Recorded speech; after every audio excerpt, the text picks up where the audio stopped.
if you knew that you had an audience with God, that you could ask him any question, or you could do anything or respond in any way, what do you think you would say to him?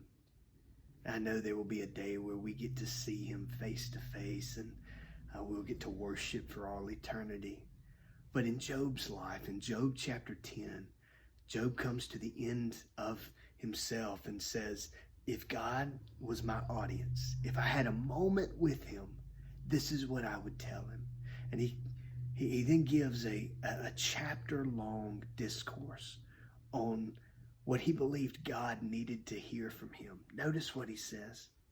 He says, do not condemn me. Let me know why you contend with me or fight with me. Is it right for you indeed to oppress, to reject the labor of your hands, and to look favorably on the schemes of the wicked? Job, in full exasperation of the situation, responds and says, God, if you were to listen to me, I would ask, why are you fighting with me? What have I done wrong to you? And so in this, Job again asserts his own innocence and his own blamelessness in asking, what have I done? Now, what Job is going to do is he's going to describe the sovereignty of God and the power of God over his own life. But he's also going to remind God that, God, you created me. In verse 8, he says, your hands have fashioned and made me together, and yet would you destroy me? Remember now that you have made me as clay, and would you turn me into dust again? And understand, Job is not being sacrilegious or irreverent in this. Job is being honest. We know the behind-the-scenes story from Job 1 and 2. But Job does not have that luxury of knowing the heavenly scene. And so Job, in his blamelessness, is wondering, God, what have I done? Why are you fighting against me?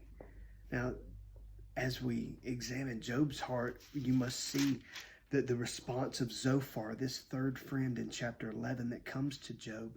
And Zophar, pretty much like the other friends, blames Job and says, you must have done something wrong. In fact, he goes a step further and makes the comment. He says, you have said that your teaching is pure and that you're innocent. And yet, if God were to speak against you, if he were to open up his lips against you and show you the secrets of wisdom, know this then, that God forgets a part of your iniquity.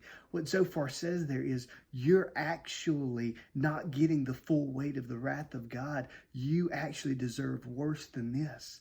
So consider Eliphaz and Bildad and now Zophar with all of this arrogance and all of this pain that they're throwing at Job. Right now, Zophar is telling Job, you deserve worse than this, worse treatment. Consider how what Job needed at that moment was compassion and friendship and kindness. That's not what he was getting from Zophar. What do we do in moments like this? Because as I asked you earlier, what would you ask God? Maybe you would ask, God, why did you allow this situation to take place? Or why would you allow sickness to reign? Or God, why would you allow this wicked man to live for so long, and yet this righteous man to be taken away from the earth or at an early age? No matter what questions you have, I'm sure all of us would want to have God as an audience at one moment or another. And yet, remember, we don't want to take just one chapter and build a theology around it, but we want to see the entire book, and we want to see the entire Bible and say, how should we stand before God? While this is Job 10 and 11, remember, we look forward to the end chapters where God actually does allow Job time to speak. And then God requires Job to listen to him. God reminds Job that his ways are not God's ways, and Job's thoughts are not God's thoughts. He reminds Job that Job was not there from creation. And so, yes, there can be questions that Job asks, but as long as he doesn't question the character of God. But there's one verse I want to pull you to and give you hope and a reminder today. In Job chapter 10, verse 12, Job makes the statement. And it would be a statement that I would say, this is what we cling to even when we have unanswered questions. Here's what Job says. You have granted me life and kindness, loving kindness, and your care has preserved my spirit. Job is questioning, God, what have I done to you, and why are you my enemy now? And yet Job clings to the reminder that God had provided three things for him. Number one, God granted him life. God was his creator. And in your suffering, in your sorrow, in your questions, remember that God is your creator. And he knows you better than you know yourself. He has made you and knit you together.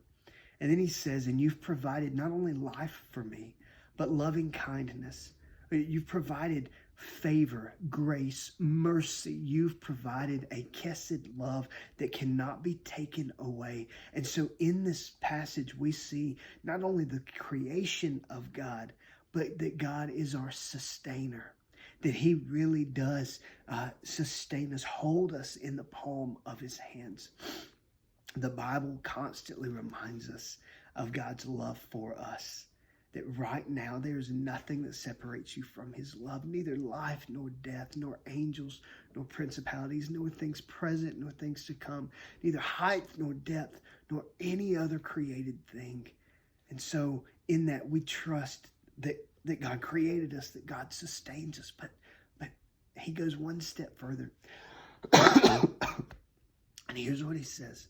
Verse 12, he says, and your care has preserved my spirit.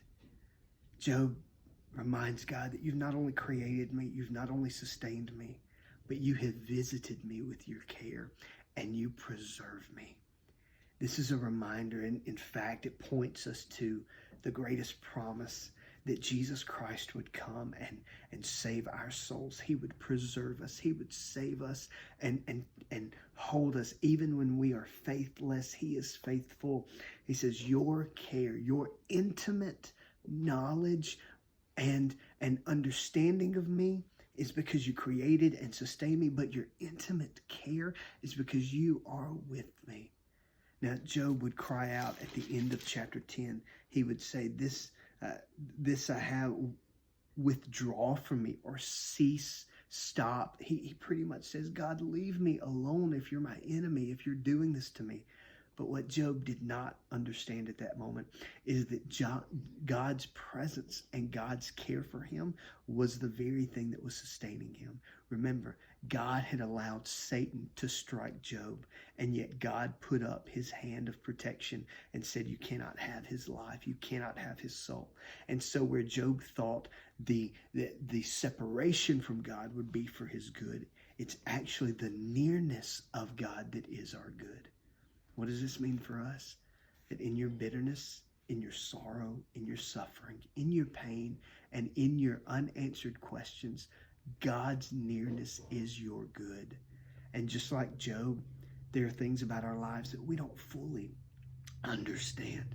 We don't fully grasp. We don't see it from heaven's point of view. But when we see the gospel of Jesus Christ shine, then we can understand better that God created us. He sustains us, and he has visited us in the revelation of his son, Jesus Christ, and that revelation preserves our spirit. And so today, don't let bitterness lead you away from God, but let your trust and hope in him grow you closer to him in intimacy. Cling to the Father through the Son, the way, the truth, and the life. Job would later understand this, and may he be an example for us that we now not just have heard about God, but that we know him. I love you. I'm praying for you. Stakes in the ground.